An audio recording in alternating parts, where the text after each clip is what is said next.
നോമ്പുകാരൻ നോമ്പ് നോൽക്കുന്ന സന്ദർഭവും നോമ്പ് തുറക്കുന്ന സന്ദർഭം ഓർമ്മ ഉണ്ടാവുമെന്ന് അറിയില്ല.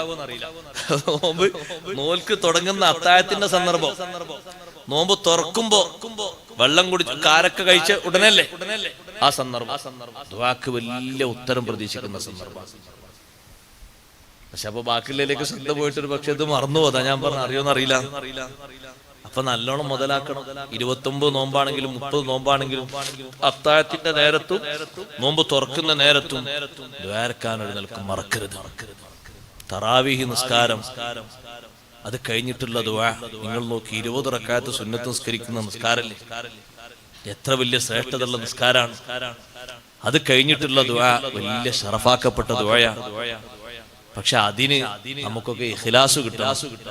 ഈ ഇഖ്ലാസ് കൂടുതലായി കിട്ടാൻ ഭക്ഷണം നല്ലോണം നിയന്ത്രിക്കണം. അല്ലാഹു തൗഫീഖ് നൽകുമാറാകട്ടെ. നോമ്പ് അങ്ങോട്ട് സ്വാലിഹീങ്ങളെ നോമ്പാകണമെങ്കിൽ കഴിക്കുന്ന ഭക്ഷണം കഴിവിന്റെ പരമാവധി ഹലാലാണ് എന്ന് തീർപ്പ് വരുത്തണം. ഒന്ന്. രണ്ടാമത്തത് അതിന്റെ ഖദർ മറക്കാൻ പാടില്ല. എത്ര കഴിക്കേണ്ടത്? നോമ്പല്ലാത്ത സമയത്ത് ഒരു നേരത്ത് കഴിക്കുന്ന ഭക്ഷണം അത്രേ കഴിക്കാവൂ. അങ്ങനെ തറാവിയിൽ ഉറങ്ങൂല. നോമ്പല്ലാത്ത സമയത്ത് ഒരു നേരത്ത് കഴിക്കുന്ന ഭക്ഷണമല്ലേ, രാവിലെ ആയിക്കോട്ടെ ഉച്ചക്കായിക്കോട്ടെ ഒരു നേരത്ത് കഴിക്കുക. അത്രയാണോ നോമ്പ് തുറക്കുമ്പോ കഴിക്കല്? അല്ലല്ല. കാരണം വലിയ ക്ലാസ്സിന് 3 ഗ്ലാസ് വെള്ളം കുടിച്ചാൽ തന്നെ ഫുള്ളായി. പിന്നെ കരിപൊരി വേറെ, പിന്നെ പത്തിരി, പൊറാട്ട ഇല്ലാത്ത വീടില്ല, പൊറാട്ട. അതേപോലെ തന്നെ വെള്ളപ്പം, നൂൽപുട്ട്, ഇതൊക്കെ കുറച്ചെങ്കിലും എടുത്തില്ലെങ്കിൽ മോശമല്ലേ? ഇതൊക്കെ ഉണ്ടാക്കിയില്ലേ? അപ്പൊ അതൊക്കെ കുറച്ചു. പിന്നെ അതിലേക്ക് ഒരു കരിച്ചതും പൊരിച്ചതും വരട്ടിയതും അല്ലാത്തതും ഇതൊക്കെ പുറമെ പിന്നെ ഫ്രൂട്ട്സും ഒന്ന് കൂട്ടി നോക്കി ഇത്ര വലിപ്പമുള്ള പള്ളേക്കാണ് ഒന്നായിട്ട് പോകുന്നത്. എന്നിട്ട് ഇങ്ങനെ തറാവീഹിന് ഇങ്ങനെ വന്നിരുന്ന ഇശായിന്റെ അത്തയ്യാത്തതിനെ ഉറക്കം തുടങ്ങും.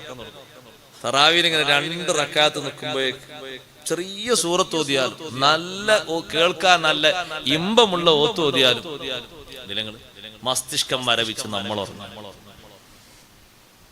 ചിലര് ഉറങ്ങിയിട്ട് വീഴണ്ടാന്ന് എഴുതിയിട്ട് കബഡിക്ക് നിൽക്കുമ്പോൾ എങ്ങനെയാണ് നിൽക്കുന്നത്? കാലക്കണ്ട് ഇമ്പെള്ളം വീതിയിൽ ആ നൃത്തം തന്നെ മോശമാണ്. എന്തിനാ പിന്നെ ഓലൊക്കെ നിൽക്കുന്നത്? അല്ലാതെ നിന്നാ ഉറപ്പാ മുന്നുക്കോ വേക്കോ പോകും. അപ്പൊ നിയന്ത്രിക്കണം, നല്ലോണം നിയന്ത്രിക്കണം.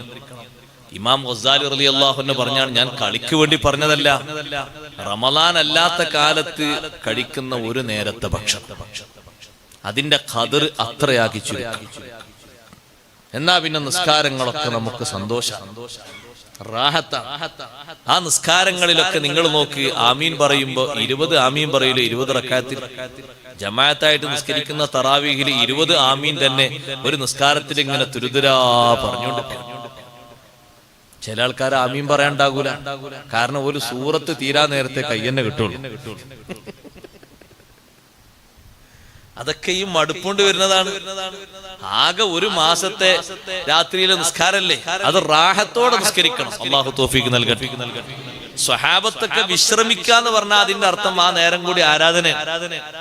മദീനത്തെ സ്വഹാബിമാര് ഈ 4 റക്അത്ത് കഴിഞ്ഞൊരു വിശ്രമം ഉണ്ടല്ലോ, അതാണ് തറാവീഹ് എന്ന് പറഞ്ഞത്. വിശ്രമിച്ചു കൊണ്ടുള്ള നിസ്കാരം. നമ്മുടെ നാട്ടിൽ ദിക്റും സ്വലാത്തും ആയിട്ട് അങ്ങനെ ആ ടൈമൊക്കെ. സ്വഹാബത്ത് എന്ത് ചെയ്തിരുന്നു? മദീനത്തെ പള്ളിയിലെ സ്വഹാബിമാര് 2ഉം 4ഉം ഒക്കെ സെപ്പറേറ്റ് നിസ്കരിക്കും. ഇമാമ് നീക്കുമ്പോഴേക്ക് അവിടെ നിസ്കരിക്കും. മക്കത്തെ സ്വഹാബിമാർ എന്ത് ചെയ്യും? തവാഫ് ചെയ്യും, 1 2 റൗണ്ട്. അപ്പൊ അതും ഇബാദത്താണ്. അല്ല വിശ്രമം എന്ന് പറഞ്ഞാൽ ഇരുന്നങ്ങനെ ഉറങ്ങാന്നല്ല, അത് വേറൊരു ഇബാദത്തായിട്ട് അവർ മുതലാക്കിയിരുന്നു. അങ്ങനെയാണ് തറാവീഹിന്റെ എണ്ണൊക്കെ ചില റിപ്പോർട്ടിൽ 36 വന്നത്. വരാൻ കാരണം അത് അതിന്റെ ഇടയ്ക്ക് വരും നിസ്കരിക്കും. അപ്പൊ ചില ആളുകൾ നിസ്കരിച്ചത് ഇത്രയെന്നുള്ള കണക്ക് വരും. 20 റക്അത്താണ് അതിന്റെ കറക്റ്റ് എണ്ണം.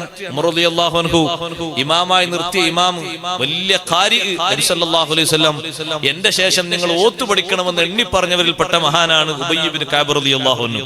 6 ആളെ നബി തങ്ങൾ എണ്ണി പറഞ്ഞിട്ടുണ്ട്. അതിൽപ്പെട്ട ഒരു മഹാനാണ് ഉബയ്യ് ഇബ്നു കഅബ് റളിയല്ലാഹു അൻഹു. മഹാനവർകളെ ഇമാമാക്കി നിർത്തിയ നിസ്കാരം 20ഉം 3ഉം 23 റക്അത്ത്, 3 റക്അത്ത് വിത്ർ. ആ നിസ്കാരത്തിന്റെ ഇടയിൽ, അതും സ്വഹാബത്ത് നിസ്കരിക്കുന്ന നിസ്കാരം ദീർഘിച്ച നിസ്കാരമാണ്, കൂടുതൽ ഓത്ത് കേട്ടിട്ടുള്ള നിസ്കാരം. അതിന്റെ ഇടയിൽ 2 റക്അത്തും 4 റക്അത്തിന്റെ വിശ്രമത്തിൽ അവർ സുന്നത്ത് നിസ്കരിക്കുന്നു. അപ്പൊ സഹോദരങ്ങളെ, വിശ്രമവും അവർ മുതലാക്കുകയാണ്. നമ്മൾ ആ ദിക്ർ മറക്കരുത്. ഇടയിൽ ചൊല്ലുന്ന ദിക്റില്ലേ, അത് ഉറങ്ങാനുള്ള ചാൻസ് അല്ല. ദിക്ർ നന്നാക്കി ചൊല്ലണം. ഇതിനൊക്കെ നമ്മുടെ ശരീരവും ഖൽബും ഉണർന്നു കിട്ടണം.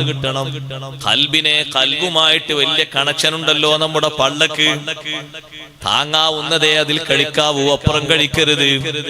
അത് എല്ലാവർക്കും ദോഷമാണ് ചെയ്യുക. അതുകൊണ്ട് റമളാനു ശരീഫാണ് വരുന്നത്, നിയന്ത്രണം വേണം. നിസ്കരിക്കുന്ന നിസ്കാരങ്ങളിൽ 20 ആമീൻ തുടരെ കിട്ടുന്ന നിസ്കാരമല്ലേ തറാവീഹ്. അത് വെറുതെ ആകൃത പ്രാർത്ഥന, നല്ല ഉത്തരം കിട്ടുന്ന പ്രാർത്ഥനയാകണം. നല്ലവണ്ണം സന്തോഷത്തോടെ ആ നിസ്കാരം ഖബൂലായി കിട്ടണം. അതുകൊണ്ടാണ് ഹബീബ് റസൂലുള്ളാഹി സ്വല്ലല്ലാഹു അലൈഹി വസല്ലം മൻ ഖാമ റമളാന ഈമാനൻ വഹ്തിസാബൻ ഗുഫിറ ലഹു മാ തഖദ്ദമ മിൻ ദംബിഹി. എങ്ങനെങ്കിലും നിസ്കരിച്ചാൽ പാപം പുറത്തു കിട്ടുന്നല്ല പറഞ്ഞത്. റമളാനു ശരീഫിന്റെ രാത്രിയിൽ നിന്ന് നിസ്കരിച്ചാൽ ഈമാനൻ, നല്ല വിശ്വാസത്തോടുകൂടി സുന്നത്ത് നിസ്കാരാണ് നല്ല വിശ്വാസം എല്ലാവർക്കും ഉണ്ട്. പക്ഷേ വഹ്തിസാബ, പ്രതിഫലം ആഗ്രഹിച്ച് എന്ന് പറഞ്ഞതിന്റെ അർത്ഥം ഇതിത്ര നീണ്ട നിസ്കാരായി പോയല്ലോ എന്നൊരു ചിന്ത വരാതെ, ഇതിത്രയും നേരം കഴിയുമ്പോഴേക്ക് കുറെ ഇടങ്ങേറാകുമല്ലോ എന്ന് ചിന്ത വരാതെ, ഭാരമായി തോന്നാതെ, പ്രയാസമായി തോന്നാതെ, മടി തോന്നാതെ, നിഷ്കളങ്ക ഹൃദയത്തോടെ നിസ്കരിക്കണം. എന്നാൽ ഗുഫിറ ലഹു മാ തഖദ്ദമ മിൻ ദംബിഹി. ആ രണ്ട് കണ്ടീഷനും പാലിക്കണം. നിസ്കരിച്ച് നേടിയിട്ടാണ് പൊറുക്കുന്നു കൂട്ടണ്ട. ആ നിസ്കാരം ഈ രൂപത്തിൽ ഫലവത്തായ നിസ്കാരമാണ്. അപ്പോഴേ ഗുഫിറ ലഹു മാ തഖദ്ദമ മിൻ ദംബിഹി. അമൽ കൊണ്ട് പൊറുക്കൽ ചെറുദോഷാണ്. ചെറുദോഷം പുറത്തു കിട്ടാൻ തറാവീഹ് നിസ്കാരം വലിയ കാരണം. പക്ഷേ അതെങ്ങനെങ്കിലും നിർവഹിച്ചാൽ ഉണ്ടാകൂല. ഈമാനൻ വഹ്തിസാബൻ, നല്ല വിശ്വാസത്തോടെയും പ്രതിഫലം ആഗ്രഹിച്ച് വേണ്ടിയിട്ടാണ് ആ നിസ്കാരം എന്ന നിലക്ക്. നമ്മളൊക്കെ വിദേശ രാഷ്ട്രങ്ങളിൽ പോയി നോക്കൂ നിങ്ങൾ.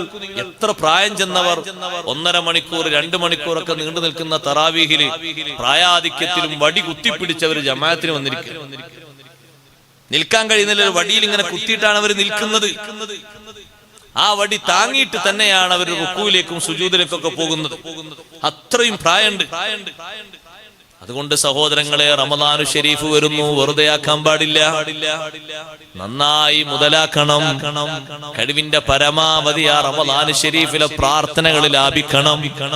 എല്ലാ നിസ്കാരത്തിന്റെ ശേഷവും എല്ലാ ദിവസവും പ്രാർത്ഥിക്കേണ്ട പ്രാർത്ഥന ഉത്തരം കിട്ടുന്ന അർത്ഥത്തിൽ നമ്മുടെ ഖൽബിൽ നിന്ന് അർത്ഥം ചിന്തിച്ചുകൊണ്ടുള്ള പ്രാർത്ഥനയായി വരണം. അതിനനുസരിച്ച് നമ്മുടെ മനസ്സിനെ പാകപ്പെടുത്തണം. സുബ്ഹാനല്ലാഹ്, നോമ്പ് തുറന്നു കഴിഞ്ഞ ശേഷം നന്നായി നോമ്പിനെ പറ്റി വിലയിരുത്തണം. എന്റെ നോമ്പ് അല്ലാഹു തആല ഇന്ന് സ്വീകരിച്ചിട്ടുണ്ടോ? ഞാൻ ഇന്നെന്തെങ്കിലും ഗീബത്ത് പറഞ്ഞിട്ടുണ്ടോ? എന്നാ നാളെ പറയൂല. നമീമത്ത് വന്നുപോയോ? നാളെ ഞാൻ നല്ലോണം ശ്രദ്ധിക്കും. എന്റെ എത്ര സമയങ്ങളാ ഞാൻ വെറുതെ കളഞ്ഞത്? നാളെ കളയൂല. ഓരോ ദിവസവും അതിന്റെ പ്രതിജ്ഞക്ക്, അതിന്റെ പുനരാലോചനക്കുള്ള സമയമാണ് മഗ്രിബിന്റെ ശേഷം. ചിലരെന്ത് ചെയ്യും?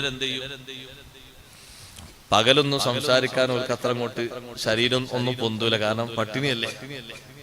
അപ്പൊ നോമ്പ് തുറന്നു കഴിഞ്ഞാൽ ഉടനെ പോകും. പള്ളിയിൽ നിന്നൊക്കെ ആർക്കും മാരിസ്കരിച്ചാൽ 10 നാട് ഇരിക്കുമല്ലോ, ഉടനെ അങ്ങാടിക്കർ. എന്നിട്ട് ആ നോമ്പും ആ നിസ്കാരവും ആ സ്വതക്കും ആയിത്തിക്കാവും ഒക്കെ അങ്ങോട്ട് കളയും. വിശേഷിച്ചു ഇപ്പൊ വരുന്ന നോമ്പിൽ നല്ലോണം ശ്രദ്ധിക്കണം. എല്ലാവരും ശ്രദ്ധിക്കണം. അങ്ങനെ കണക്ക് കൂട്ടി കീഴ്ച്ച് നടന്നിട്ടൊരു കാര്യമില്ല. അതിലൊന്നും കാര്യത്തിലൊരു ഫലമില്ല. അതൊക്കെ പോണ സമയത്ത് പോകും, വരുന്ന സമയത്ത് വരുന്നല്ലാതെ നമ്മളെ ഈ നോമ്പ് നിസ്കാരമൊക്കെ അതിന് കൊടുക്കണം. നിങ്ങൾ ആലോചിച്ച് നോക്കൂ. ഒരാളിപ്പോ 5 വക്തിനും ജമാഅത്തിന് വരികയാണെങ്കിൽ അയാൾ ആരോടും മിണ്ടാതെ പതുക്കെ അങ്ങാടി പോയിട്ട് സാധനങ്ങളൊക്കെ വാങ്ങി ചായ ഒക്കെ കുടിച്ച് ഒരു കലാം പറഞ്ഞോടൊക്കെ സലാം മടക്കി വിശേഷങ്ങളൊക്കെ ചോദിച്ച് റദിയിട്ട് പോവാണെങ്കിൽ ആ നിസ്കാരമൊക്കെ കിട്ടൂലേ? പക്ഷെ അങ്ങനെ കിട്ടൂലല്ലോ. കാരണം ചായ കുടിച്ച് കടി കഴിക്കുമ്പോഴേക്ക് ഹറാമായ കടി വരും. അപ്പൊ ഈ കടിന്റെ കൂടെ അത് കൂട്ടി അങ്ങോട്ട് കഴിക്കും. ഒരാൾ ഒരഭിപ്രായം ചോദിച്ചു, മറ്റേ അറിയില്ല, ഒറ്റയടിക്ക് പറഞ്ഞാൽ മതി, അത് തീർന്ന്, എന്നോട് ചോദിക്കാനൊന്നുമില്ല, അല്ലെങ്കിൽ എന്നോട് പറയണ്ടെന്ന് പറഞ്ഞാൽ മതി. പക്ഷെ അത് പറയില്ലല്ലോ.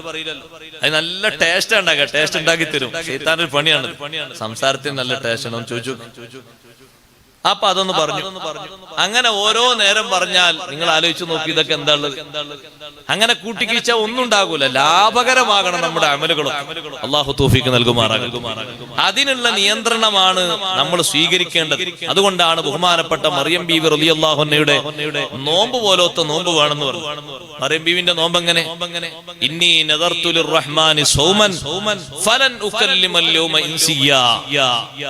എത്രയോ ആളുകൾ വന്നിട്ട് ചോദിക്കാണ് മറിയം ബീവിയോട്, എവിടുന്നാണ് ഈ കുട്ടി? നിങ്ങളെ ബാപ്പ നല്ല ആളല്ലേ, നിങ്ങളെ ഉമ്മ നല്ല ആളല്ലേ, സഹോദരൻ നല്ല ആളല്ലേ? ലഖദ് ജീതി ശൈഅൻ ഫരിയ. എല്ലാരും ചീത്ത പറയാണ്, ആക്ഷേപിക്കാൻ. മറിയം ബീവി റളിയല്ലാഹു അൻഹയുടെ തീരുമാനമല്ലേ വിജയിച്ചത്. ഇന്നി നദർതു ലിർറഹ്മാനി സൗമാ. ഞാൻ അല്ലാഹു തആലാക്ക് വേണ്ടി അടക്കം നേർച്ചയാക്കിയിട്ടുണ്ട്. അടങ്ങി താമസിക്കാൻ ഞാൻ തീരുമാനിച്ചു കഴിഞ്ഞു. ഒരാളോടും ഇന്ന് പ്രതികരിക്കാനില്ല. നോമ്പ് എന്ന് പറഞ്ഞാൽ സഹോദരങ്ങളെ ഒരടക്കമാണ്, ഒതുക്കമാണ്. തോന്നുന്നവരോടൊക്കെ പ്രതികരിക്കാനുള്ളതല്ല നോമ്പ്. കഴിവിന്റെ പരമാവധി നോമ്പിൽ ശ്രദ്ധിക്കേണ്ടതാണ്. പ്രതികരിക്കാൻ പലരും പലതും പറയും. അവർക്കാണെങ്കിലോ നോമ്പുണ്ടാകൂല. അവർക്ക് നോമ്പിന്റെ ഒരു ലദ്ദത്തും ഉണ്ടാകൂല. ചിലപ്പോ നോമ്പ് നോറ്റിട്ടുണ്ടാകൂല. അവരെങ്ങനെ നമ്മളെ പിരികേറ്റാനോ നമ്മളുടെ അഭിപ്രായം ചോദിക്കാനോ. കാരണം ഇയാൾ എന്തെങ്കിലും ആളെ നേതാവിനെ പറ്റി പറഞ്ഞ ചാടുന്ന ആളാ. അപ്പൊ അയാളെ നോമ്പ് എങ്ങനെങ്കിലും ബാത്തിലാക്കണം. അതിനിപ്പുറത്തുണ്ടാകും ഒരാള്, അയാൾ എന്തെങ്കിലും ഒന്ന് തൊടുത്തിടും. അപ്പൊ മറ്റാൾ അപ്പൊ ഇയാള് പറഞ്ഞു, ഇയാളങ്ങോട്ടും സുബ്ഹാനല്ലാഹ്. അപ്പൊ ആൾക്കാരൊക്കെ എന്ത് പറഞ്ഞു? മുമ്പും പോയി. ഒരൊറ്റ കുട്ടിനോട് ഞാനിന്ന് സംസാരിക്കൂല എന്നൊരൊറ്റ തീരുമാനല്ലേ വിജയിച്ചത്. പിന്നെയും അവർ ചോദിച്ചപ്പോ മിണ്ടാതെ കൈകൊണ്ടൊന്ന് ചൂണ്ടിക്കാണിച്ചു കൊടുത്തു. അപ്പോഴല്ലേ അവർ ചോദിച്ചത് കൈഫ നുകല്ലിമു മൻ കാന ഫിൽ മഹ്ദി സ്വബിയ്യാ. തൊട്ടിലിൽ കിടക്കുന്ന കുട്ടികളോട് ഞങ്ങൾ എങ്ങനെ സംസാരിക്കാം? ഞങ്ങൾ എന്താ പോയത്തക്കാരാണോ? ഈ കുട്ടിക്ക് സംസാരിക്കാൻ തൊട്ടിലെ കുട്ടികളോട് ഞങ്ങൾ സംസാരിക്കല്ല. സംസാരത്തിന്റെ പ്രായത്തണ്ടേ. സംസാരിക്കാൻ എങ്ങനെയെന്ന് അവർ ചോദിക്കുമ്പോഴേക്ക് മറുപടി വന്നു, ഇന്നി അബ്ദുല്ലാഹ് ആതാനിയൽ കിതാബ വജഅലനി നബിയ്യാ വജഅലനി മുബാറകൻ ഐനമാ കുന്തു വഔസാനി ബിസ്സലാത്തി വസ്സകാത്തി മാ ദുംതു ഹയ്യാ വബറൻ ബിവാലിദതി വലം യജഅൽനി ജബ്ബാറൻ ശഖിയ്യാ വസ്സലാമു അലയ്യ യൗമ വുലിതു വയൗമ അമൂതു വയൗമ ഉബ്അസു ഹയ്യാ. കണ്ടില്ലേ നിങ്ങൾ അടക്കം കൊണ്ട് കിട്ടിയ വിജയം. മറിയം ബീവിന്റെ കറാമത്തും ഈസാ നബി അലൈഹിസ്സലാമിന്റെ മുഅ്ജിസത്തും രണ്ടുണ്ട് ഇതില്. വെറുതെ ചൂണ്ടിക്കാണിച്ചു കൊടുക്കോ? മറിയം ബീവി റളിയല്ലാഹു അൻഹ ചൂണ്ടിക്കാണിച്ചു കൊടുത്തില്ലേ? അത് നടന്നില്ലേ? അവര് ചോദ്യത്തിന്, മറിയം ബീവിയോടുള്ള ചോദ്യത്തിന് കുട്ടിയല്ലേ ഉത്തരം പറഞ്ഞത്. അത് തൊട്ടിലിൽ കിടക്കുന്ന കുട്ടിയുടെ മുഅ്ജിസത്താണല്ലോ. ആ കുട്ടി തുറന്നു പറഞ്ഞല്ലോ, ഇന്നി അബ്ദുല്ലാഹ്. നിങ്ങൾ വിചാരിക്കും പോലെ, നിങ്ങൾ പറയും പോലെ, പുലമ്പും പോലെ ഞാനൊരു ജാരസന്താനമല്ല. ഞാനൊരു ജാരസന്താനമല്ല. ഞാനൊരു പിതാവിൽ നിന്ന് ജനിച്ചതും അല്ല. ഇന്നി അബ്ദുല്ലാഹ്. ഞാൻ അല്ലാഹുവിന്റെ അടിമയാണ്. ഇതെന്റെ മാതാവ് തന്നെയാണ്. ശേഷം പറയുന്നുണ്ട് ബർറംബി വാലിദത്തി. ഇതെന്റെ മാതാവ് തന്നെയാണ്. മാതാവിൽ നിന്നാണ് ഞാൻ ജനിച്ചത് എന്നും പറയുന്നുണ്ട്.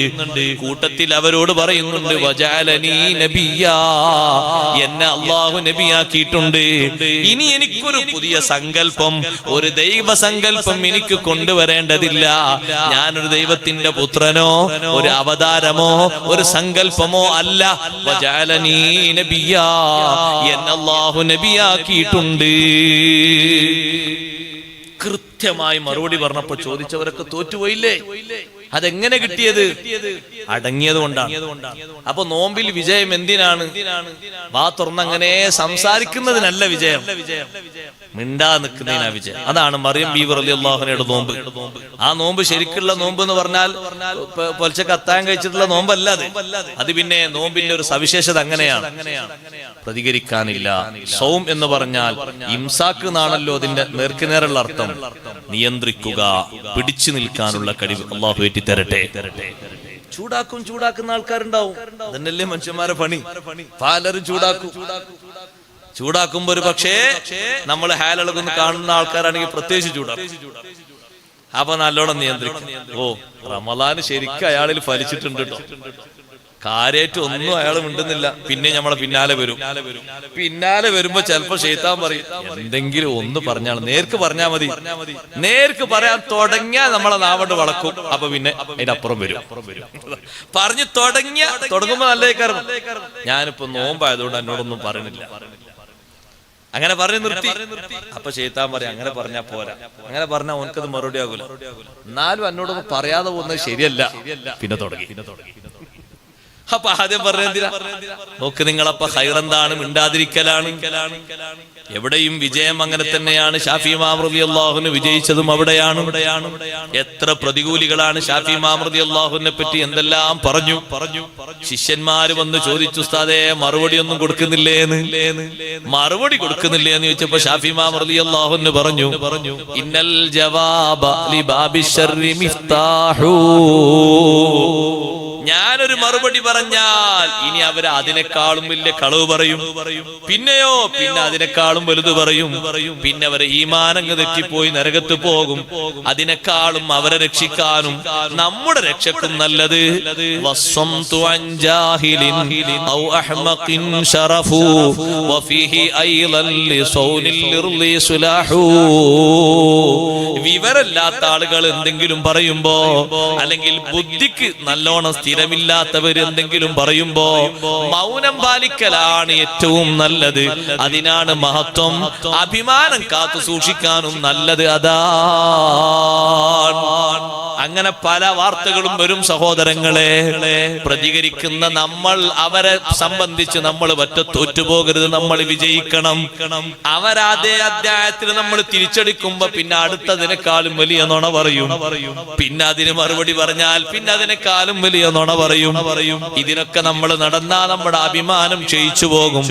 അതുകൊണ്ട് നമ്മുടെ അഭിമാനം കാത്തു സൂക്ഷിക്കാനും നല്ലത് മിണ്ടാതിരിക്കലാണ്. എന്നിട്ട് ശാഫി ഇമാം റളിയല്ലാഹു അൻഹു ഉദാഹരണം പറഞ്ഞു, അമാ തറല്ലുസ്ദ തുഖ്ശാ വഹിയ സ്വാമിതതുൻ വൽ ഖൽബു യുഖ്സാല അംദി വഹിയ നബാഹു. മിണ്ടാതിരിക്കുന്ന, പെട്ടെന്നൊന്നും പ്രതികരിക്കാത്ത, ശബ്ദിക്കാത്ത ഒരു ജീവിയുണ്ട്, സിംഹം. അതിനെല്ലാവർക്കും പേടിയല്ലേ? പുലി ഇറങ്ങിയെന്ന് പറഞ്ഞാൽ ആരും ഉണ്ടാവും? മാർക്കറ്റിൽ ആരും ഉണ്ടാവില്ല. ഒരു പുലിന്റെ, നമ്മളെ നാട്ടിലൊരു പുലി ഇറങ്ങിയതിന്റെ ചിത്രം മൊബൈലിൽ നിന്ന് എല്ലാവർക്കും ഷെയർ ചെയ്ത് കൊടുത്തിട്ടുണ്ടെങ്കിൽ ഒരൊറ്റ കുട്ടിനെ വാപ്പിയും അങ്ങാടിക്ക് വിടൂല. പേടിയല്ലേ? അതതിലങ്ങനെ പോയതാണ്. അതെവിടോ കാട്ടിലെത്തിപ്പോയി. പക്ഷെ ആൾക്കാർക്ക് പേടിയല്ലേ? നല്ലോണം റിപ്പോർട്ട് വന്നാലേ നമ്മളൊക്കെ ഇറങ്ങുള്ളൂ. എന്നാ അതെന്തെങ്കിലും ശബ്ദിച്ചോ, വഹിയ സ്വാമിത്വം. അങ്ങനെ കണ്ട എന്തൊരു ഒതുക്കത്തിലാണ്. ഇങ്ങനെ നമ്മൾ എവിടെങ്കിലൊക്കെ പോയി മൃഗങ്ങളെ കാണുകയാണെങ്കിൽ പലതും ഒച്ച ഉണ്ടാക്കും. ഇതുവരെ ഒച്ച ഉണ്ടാക്കൂല അതിങ്ങനെ. പക്ഷെ എന്തൊരു പേടിയാണ് അതിന്. എപ്പോഴും ഒച്ചപ്പാടുണ്ടാക്കുന്ന ഒരു സാധനം ഉണ്ട്, കൽബ്. എല്ലാരും അതിനാട്ടുന്ന കണ്ടില്ലേ? വഹിയ നബ്ബാഹു. അതങ്ങനെ കൊരക്കും തോറും അതിനാട്ടിക്കളയുകയാണ്. അതുകൊണ്ട് നിങ്ങൾ അങ്ങനെ കൊരക്കുന്ന ആളുകളാകണ്ട. നിങ്ങൾ കഴിവിന്റെ പരമാവധി മൗനം ദീക്ഷിക്കുന്ന, നല്ല എന്തെങ്കിലുമൊക്കെ പറഞ്ഞാൽ തട്ടിപ്പോകുന്ന ആൾക്കാർക്ക് തോന്നിപ്പോകുന്ന രൂപത്തില് നിങ്ങൾ മൗനികളായിക്കോളൂ എന്നാണ് ശാഫി ഇമാം റളിയല്ലാഹു അൻഹു പറയുന്നത്. ഒരു മറുപടിയും പറഞ്ഞില്ല. എത്രയോ ഫിത്നക്കാരായ ആൾക്കാർ ഫിത്ന പറഞ്ഞു. ഒരു വലിയ പണ്ഡിതനുണ്ടായിരുന്നു. ഒരു മജ്ലിസ് കെട്ടിയിട്ട് ശാഫി ഇമാം റളിയല്ലാഹു അൻഹു പെട്ടെന്ന് മരിച്ചിട്ടുണ്ടെന്ന് അല്ലാഹുവോട് ദുആയിരുന്നു. അല്ലാഹുവേ, ഷാഫി ഇമാമിനെ നീ മരിപ്പിക്കണം, ഇല്ലെങ്കിൽ മാലിക് ഇമാമിന്റെ ഇൽമൊക്കെ പോയി പോകും. മാലിക് ഇമാമിന്റെ ഇൽമൊന്നും പോകൂല. കാരണം മാലിക് ഇമാമിന്റെ 10 ശിഷ്യനാണ് ഷാഫി ഇമാം റളിയല്ലാഹു അൻഹു. അത് ഇങ്ങനെ മൂത്തിട്ട് ഹസദ് മൂത്തിട്ട് പറഞ്ഞ ഹസദ് നത്തുല്ലാഹു കാക്കുമാറാകട്ടെ. ഹിസാബില്ലാതെ നരകത്ത് പോകുന്ന 6 ആൾക്കാരിൽ ഒരാളാണ് ഹസദുൽ ആലിമീങ്ങൾ എന്ന് സയ്യിദുനാ റസൂലുള്ളാഹി സ്വല്ലല്ലാഹു അലൈഹി വസല്ലം പഠിപ്പിച്ച ഹദീസിൽ. അല്ലാഹു നമ്മളെ കാത്തിരക്ഷിക്കട്ടെ. ഒരാളോട് ഹസദ് വേണ്ട. എന്റെ ജ്യേഷ്ഠൻ അല്ലാഹു തആല വലിയ നിയമത്ത് കൊടുത്തു. ഞാൻ എന്തിനാ ഹസദ്? സന്തോഷിക്കാനില്ല, എനിക്ക് ആവശ്യത്തിന് ചോദിക്കാലോ. എന്നെക്കാളും വലിയ ഇൽമ് ജ്യേഷ്ഠന് കൊടുത്തു, അല്ലെങ്കിൽ ശിഷ്യന് കൊടുത്തു. അൽഹംദുലില്ലാഹ്, സന്തോഷല്ലേ? ചോദിക്കാലോ എന്തെങ്കിലും സംശയം, എന്തെങ്കിലും വിഷയങ്ങൾ പഠിക്കാലോ. അയൽക്കാരൻ നല്ല ജോലി കിട്ടിപ്പോയി, അപ്രതീക്ഷിതമായി കിട്ടിയതാണ്. നമ്മളും പറഞ്ഞു യെസ്, അയാളും പറഞ്ഞു യെസ്. അയാൾ എസ്സിനാണ് മാർക്ക് കിട്ടിയത്. കാരണം അയാളോട് 2ാമത്തെ ചോദ്യം ചോദിച്ചപ്പോൾ അയാൾ എസ് എന്ന് പറഞ്ഞു. നമ്മളോട് 2ാമത്തെ ചോദിച്ചപ്പോൾ നോ എന്ന് പറഞ്ഞു. നമ്മളെ പറ്റിയില്ല. അങ്ങനെ ഉണ്ടാവും ചില ഇന്റർവ്യൂവിൽ പങ്കെടുക്കുമ്പോൾ. ഒന്നാമത്തെ യെസ്, രണ്ടാമത്തെ നോ എന്ന് പറയും. പലരും അങ്ങനെ കുടുങ്ങിയിട്ടുണ്ട്. ചോദ്യം ചോദിക്കുമ്പോൾ ക്ലിയർ ആയിട്ട് മറുപടി കിട്ടില്ല, ചോദ്യം ശരിക്കും തിരിയില്ല. അപ്പൊ ഒരാളോട് മാരീഡ് ആണോ അൺമാരീഡ് ആണോ എന്ന് ചോദിച്ചു. അപ്പൊ അയാൾ എടുത്തേക്ക് തന്നെ പറഞ്ഞു യെസ് എന്നാണ്. അപ്പൊ ടിക്ക് കിട്ടു. പറ്റൂല, മാരീഡ് ആൾക്കാരെ ഈ ജോലിക്ക് പറ്റൂല, വിവാഹം കഴിക്കാത്തവരോട് ആഗ്രഹിക്കുന്നത് 2-3 കൊല്ലത്തെ ചാൻസ് ആണ് കൊടുക്കുന്നത്, അതുകൊണ്ട് നിങ്ങളോട് നാട്ടിൽ തന്നെ കൂടിക്കൊള്ളുന്നു. മറ്റേയാൾ ഇതേ ചോദ്യത്തിന് നോ എന്നാ പറഞ്ഞു, അയാൾക്ക് മാർക്ക് കിട്ടി. രണ്ടാളോട് ചോദിച്ച ചോദ്യം ഒന്നാണ്, ഒരാൾക്ക് അത്ര മനസ്സിലായില്ല, അതുകൊണ്ട് അയാൾ തോറ്റുപോയി, മറ്റാൾ ജയിച്ചുപോയി. ഒരേ വിദ്യാഭ്യാസം രണ്ടാക്കുള്ളൂ, പക്ഷെ അതിനെ ഹസദ് വെക്കണ്ടല്ലോ. ഓനേതായാലും കിട്ടിയില്ല, നമുക്ക് കിട്ടിയില്ല, അൽഹംദുലില്ലാ, സന്തോഷല്ലേ, അങ്ങനെയല്ലേ കരുതണ്ടേ. പക്ഷെ അപ്പോഴേക്ക് ഹസദ് തുളിഞ്ഞു പോകും. അതുകൊണ്ടാണ് ഒരു ഹദീസിൽ അങ്ങനെ പറഞ്ഞത്, ഹിസാബില്ലാതെ സ്വർഗത്ത് മാത്രം പോണോലല്ല നരകത്ത് പോണോലുണ്ട്. അതിൽ 6 വിഭാഗത്തെ എണ്ണിയപ്പോ അവസാനം എണ്ണിയ വിഭാഗമാണ് ഉലമാക്കൾ ബിൽ ഹസദി, ഹസദ് കൊണ്ട് നേരത്തെ നരകത്ത് പോകുന്ന ഹബീബ് റസൂലുള്ളാഹി സ്വല്ലല്ലാഹു അലൈഹി വസല്ലം. അല്ലാഹു നമ്മളെ കാത്ത് രക്ഷിക്കട്ടെ. നമ്മുടെ ഖൽബൊക്കെ നമ്മൾ ആ വിഷയത്തിൽ നന്നാക്കണം.